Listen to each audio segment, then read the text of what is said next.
Good morning students. तो हम भारत की परमाणु नीति को ही जो है कंटिन्यू करेंगे इस टॉपिक को।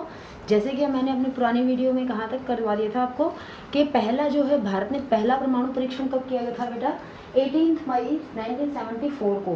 पहला परमाणु परीक्षण भारत के द्वारा 18 मई 1974 को पोखरण, राजस्थान के पोखरण में किया गया था। उसके बाद क्या हो गया था, उसके बाद इंटरनेशनल लेवल पर ये मैसेज पहुंच चुका था कि इंडिया क्या बन चुका है, एक परमाणु शक्ति संपन्न राष्ट्र बन चुका है। हालांकि जो है उसको दर्जा नहीं दिया गया था उस समय।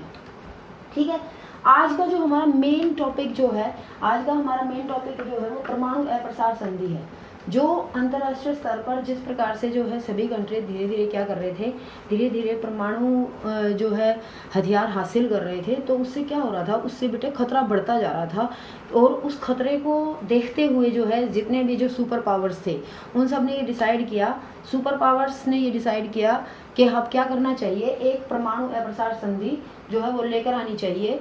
परमाणु अप्रसार संधि 1968 जो है वो लेकर आई गई।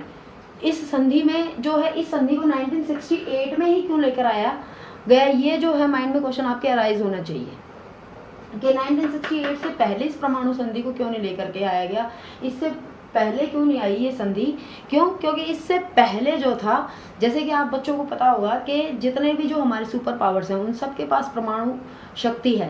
ठीक है, उन सब के पास जो है परमाणु हथियार है। सबसे पहले अगर हम बात करते हैं अमेरिका की, जिसने सबसे पहले परमाणु हथियार बनाया था वो था अमेरिका 1945 में। उसके बाद सोवियत संघ ने 1949 में, उसके बाद जो है इंग्लैंड ने, उसके बाद 1952 में, फ्रांस ने 1960 में, और उसके बाद जो है अपना चाइना जिसने जो है 1964 में जो है परमाणु हथियार हासिल कर लिए थे, उसने अपना परमाणु परीक्षण कर लिया था। तो 1964 को जब जो है सारे हथियारों, जहाँ सारे सुपर पावर्स के पास जो है न्यूक्लियर वेपन्स पहुंच चुके थे, वो अपने न्यूक्लियर टेस्ट कर चुके थे, उसके बाद जो है परमाणु अप्रसार संधि लाई गई। ठीक है, परमाणु अप्रसार संधि में टोटल जो है 11 धाराएं हैं बेटा। ठीक है, ये एक ऐसी संधि थी जिसने जो है पूरे विश्व को दो पार्ट्स में डिवाइड कर दिया, एक जो है NWS और दूसरे NNWS। NWS का मीन्स क्या है, NWS का मतलब है न्यूक्लियर वेपन्स स्टेट, यानी कि ऐसे देश जिनके पास न्यूक्लियर वेपन हैं, और दूसरे नॉन न्यूक्लियर वेपन स्टेट, यानी कि ऐसे स्टेट्स जिनके पास न्यूक्लियर वेपन्स नहीं हैं। ठीक है, तो इस संधि पर सभी राष्ट्रों को साइन करना था। तो इस संधि पर बहुत सारे राष्ट्रों ने भी साइन किए बेटा, जिनके पास जो है न्यूक्लियर वेपन्स थे ही नहीं।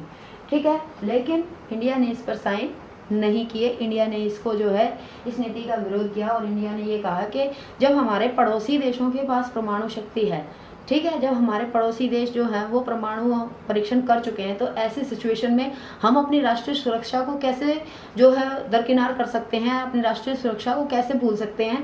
इसलिए जो है भारत ने इस परमाणु अप्रसार संधि पर जो है सिग्नेचर नहीं किए। इसके जो है आधारभूत प्रावधान क्या है कि ये जो परमाणु अप्रसार संधि 1968 है वो किस तरीके से काम करेगी। इसके अंदर बेटा टोटल 11 धाराएं हैं, जैसे मैंने आपको पहले भी बता दिया है।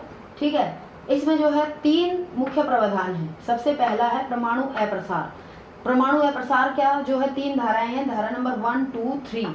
तो धारा नंबर 1 क्या कहती है, NWS यानी कि न्यूक्लियर वेपन्स स्टेट जो हैं वो आणविक हथियारों का, तकनीक का या फिर उपकरणों का, ठीक है, जिन साधनों का प्रयोग करके कोई भी राष्ट्र परमाणु शक्ति संपन्न बन सकता है, उन सब चीज़ों का ये व्यापार नहीं करेंगे, उन सब चीज़ों का ये आदान प्रदान नहीं करेंगी।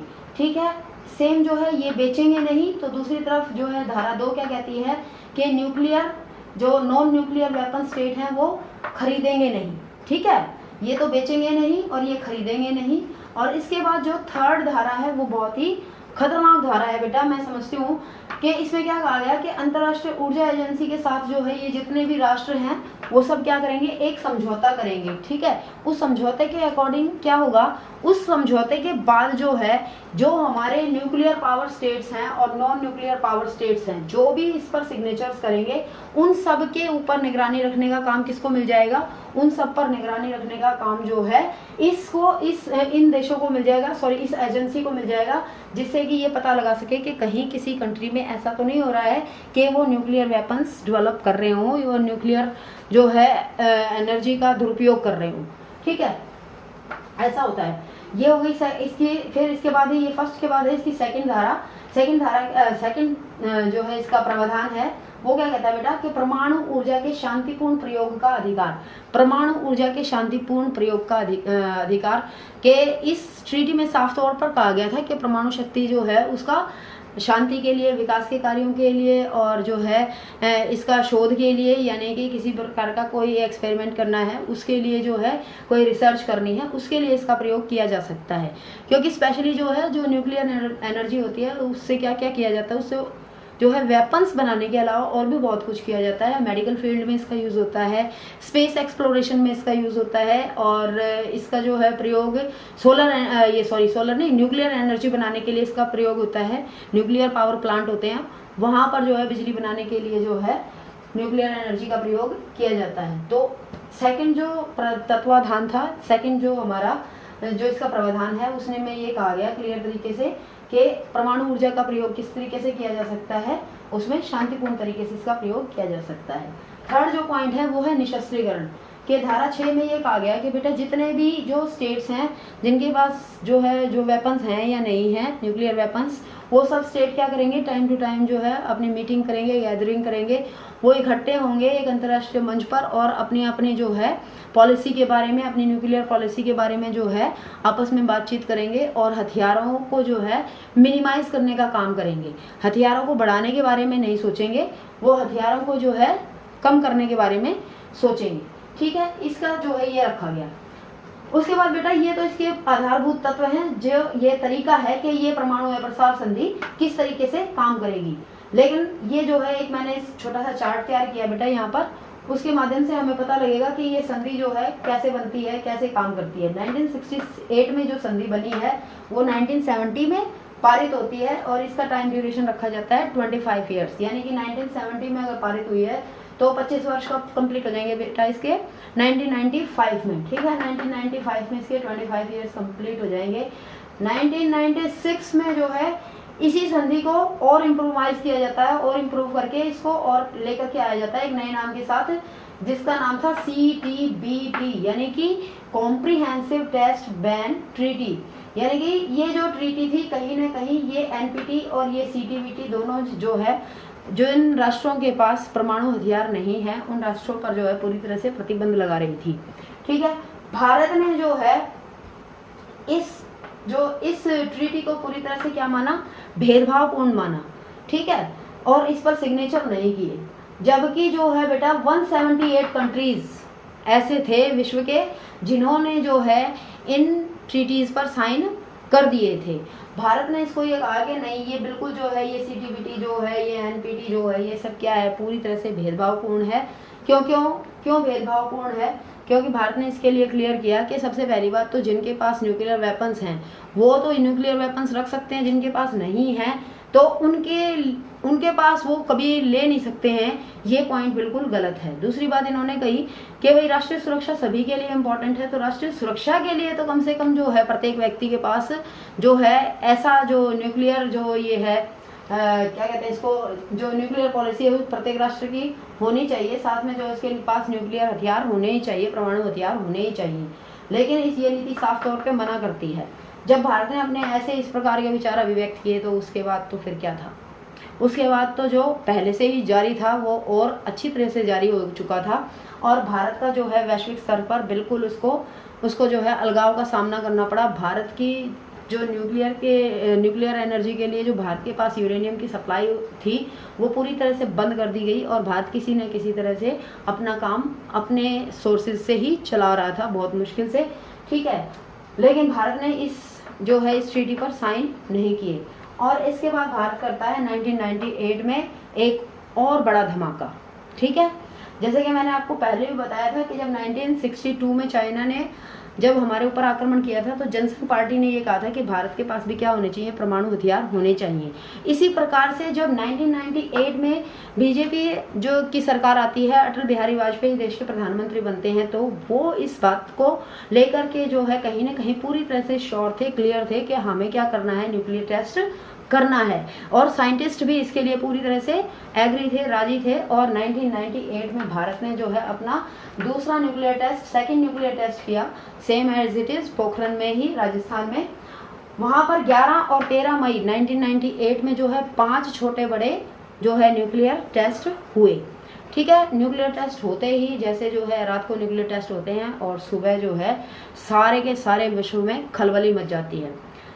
तो इसके लिए जो है फिर अटल बिहारी वाजपेयी जो है पूरा एक प्रेस कॉन्फ्रेंस करते हैं और सबको एड्रेस करते हैं, विश्व को मैसेज देते हैं कि किसी भी तरीके से घबराने की बात नहीं है। भारत ने जो ये पॉलिसी, भारत ने जो ये टेस्ट किए हैं, ये केवल जो है अपनी न्यूक्लियर जो इसकी टेक्नोलॉजी है उसको चेकआउट करने के लिए, उसको चेक करने के लिए गए हैं कि भाई वो ठीक तरीके से जो है काम कर रहे हैं या नहीं कर रहे हैं। मतलब इस तरीके से कि केवल जो है हम इसका सुरक्षा के लिए इसका प्रयोग करेंगे, नो फर्स्ट यूज़ की पॉलिसी हम अपनाएंगे। कभी भी जो है हम किसी ऐसे राष्ट्र के खिलाफ जो है इस न्यूक्लियर जो है वेपन का या इस परमाणु परीक्षण का इस तरीके से कभी प्रयोग नहीं करेंगे कि जिससे पहला जो है पहला इल्ज़ाम हमारे ऊपर आए कि हमने जो है परमाणु हथियारों का प्रयोग किया है, अशांति फैलाई है, मानवता को नुकसान पहुंचाया है, डिस्ट्रक्शन किया है। तो हम ऐसा कुछ भी नहीं करेंगे।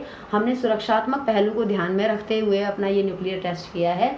ये बात जो है बीजेपी सरकार ने जो है इंटरनेशनल लेवल पे, अटल बिहारी वाजपेयी जी ने जो है इंटरनेशनल लेवल पे इंश्योर किया कि हम किसी भी तरीके से जो है ये न्यूक्लियर टेस्ट हमारा, इसका जो हम मिस यूज़ नहीं करेंगे। इस न्यूक्लियर जो एनर्जी का हमने जो परमाणु परीक्षण किए हैं उसका हम दुरुपयोग नहीं करेंगे। तो अभी कुछ ही दिन बीते होते हैं, ठीक है, इसके थोड़े दिन बीते होते हैं। अभी 11 और 13 मई गई होती है। 28 मई 1998 को जो है पाकिस्तान भी एक धमाका कर देता है और पाकिस्तान भी जो है अपना फर्स्ट न्यूक्लियर टेस्ट कर डालता है।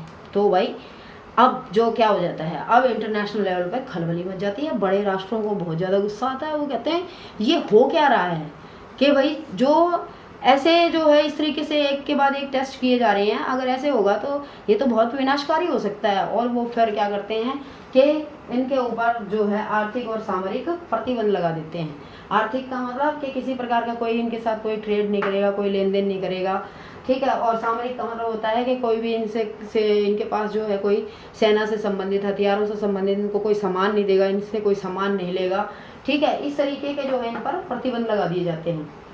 ये प्रतिबंध बेटा कब खत्म होते हैं? ये प्रतिबंध जो है 1999 में खत्म हो जाते हैं। कब, कैसे खत्म होते हैं ये प्रतिबंध, कब हटाए जाते हैं? जब जो है 2008 में अमेरिका क्या करता है, अमेरिका भारत के साथ एक बहुत ही अच्छी संधि करता है, बहुत ही बढ़िया समझौता करता है। करीबन जो है 8 महीने की लगातार जो है वार्तालाप के बाद, समझ गए, 8 महीने तक लगातार वार्तालाप चलती है। उसके बाद जो है अमेरिका इंश्योर होता है कि हाँ जो भारत है उसकी जो न्यूक्लियर पॉलिसी है, जो भारत की परमाणु नीति है वो एकदम ठीक है। और फिर वो भारत के साथ क्या करता है, एक शांतिपूर्ण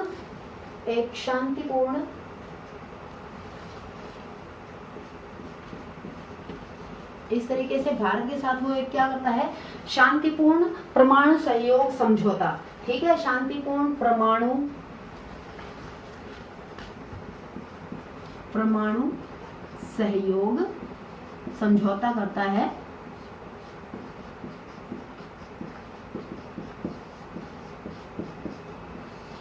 और जिसके बाद जो है इंडिया का इंटरनेशनल लेवल पर क्या हो जाता है, इंडिया का इंटरनेशनल लेवल पे खत्म हो जाता है परमाणु अलगाव, ठीक है, जो 34 वर्षों से लगातार चलता आ रहा था। लास्ट 34 ईयर से जो है भारत को वैश्विक स्तर पे अलग किया हुआ था, वो सब खत्म हो जाता है। और भारत जो है फिर खत्म होने के बाद भारत जो है बहुत सारे ऐसे ग्रुप्स हैं उनके साथ कोलैबोरेशन करता है, उनके साथ जुड़ने की कोशिश करता है और न्यूक्लियर एनर्जी प्राप्त करता है और तेज़ी से क्या करता है, और तेज़ी से विकास की ओर बढ़ता है। जैसे अभी आप जानते हैं कि भारत का जो प्रभाव है वो अंतर्राष्ट्रीय स्तर पर काफ़ी अच्छा है, समझ गए। भारत को जो है एज ए जो है सॉफ्ट पावर पूरे विश्व में जाना जाता है। तो मैं आपको बता रही थी कि ये जो हमारा टॉपिक है बेटा, ये 4 मार्क्स के लिए जो है वेरी इंपॉर्टेंट है। शॉर्ट नोट आता है इस पे परमाणु अप्रसार संधि पे मैक्सिमम टाइम। इसके अलावा ये जो चीज़ें हैं ये एक नंबर के लिए इम्पॉर्टेंट हैं। ठीक है। सीटीबीटी की फुल फॉर्म, एनपीटी की फुल फॉर्म, सीटीबीटी कब पारित की गई, एनपीटी कब पारित की गई, भारत ने सेकंड जो है दूसरा परमाणु परीक्षण कब किया, भारत ने पहला परमाणु परीक्षण कब किया, ठीक है। इस तरीके से ये क्वेश्चंस आते रहते हैं। तो आपको ये टॉपिक बहुत अच्छे से जो है याद करना है। मेरे ख्याल से मुझे लगता है कि मैंने आपको ये टॉपिक बहुत अच्छे से समझा दिया है। इसके बाद आपको कोई अगर फिर भी अगर कोई डाउट है तो आप मुझसे फ़ोन करके पूछ सकते हैं, ठीक है। Okay, thank you all of you.